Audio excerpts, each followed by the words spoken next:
रामायण रामायण को जानो। रामायण का पहला अध्याय शुरू कर रहे हैं।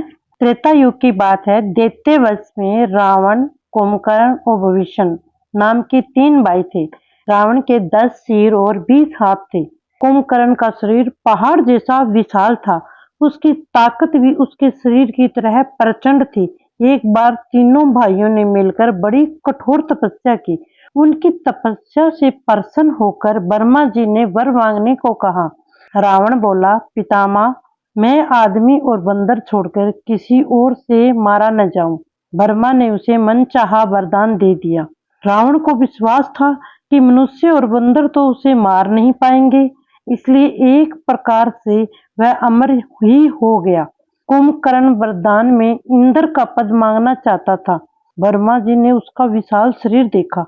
वे सोचने लगे, यह राक्षस रोज भोजन करेगा तो पृथ्वी जल्द ही उजाड़ हो जाएगी, फल फूल अनाज सब समाप्त हो जाएंगे। ब्रह्मा जी के कहने से सरस्वती माता ने उसकी मति फेर दी, इसलिए वर मांगते समय उसने इंद्रासन के स्थान पर निंद्रासन मांग लिया। इस कारण वह 6 महीने सोता था और केवल एक दिन जागता था। छोटा भाई विभीषण भगवान के भक्त थे। उन्होंने भक्ति का ही वरदान मांगा। मेघ नाम के दानव ने अपनी बेटी मंदोदरी का विवाह रावण से किया था। रावण के बेटे मेघनाथ ने उग्र तपस्या से अनेक सिद्धियां प्राप्त की थी। रावण के सभी बेटे पोते और सेवक दुष्ट और बड़े अत्याचारी थे।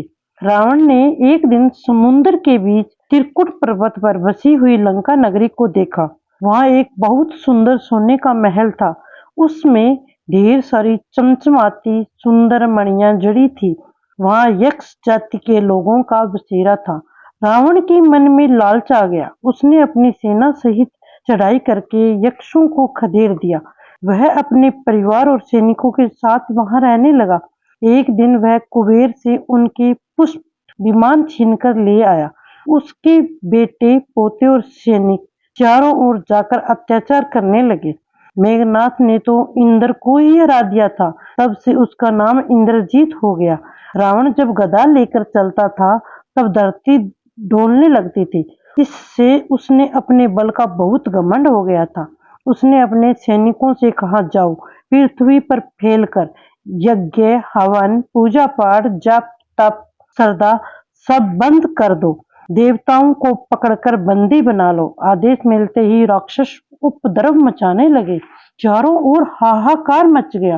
सभी लोग रावण की अधीनता स्वीकार करने लगे। कहीं भी धार्मिक कार्य का पता लगते ही उसके सैनिक वहां ईंट पत्थर मांस रुधिर आदि बरसाने लगते थे।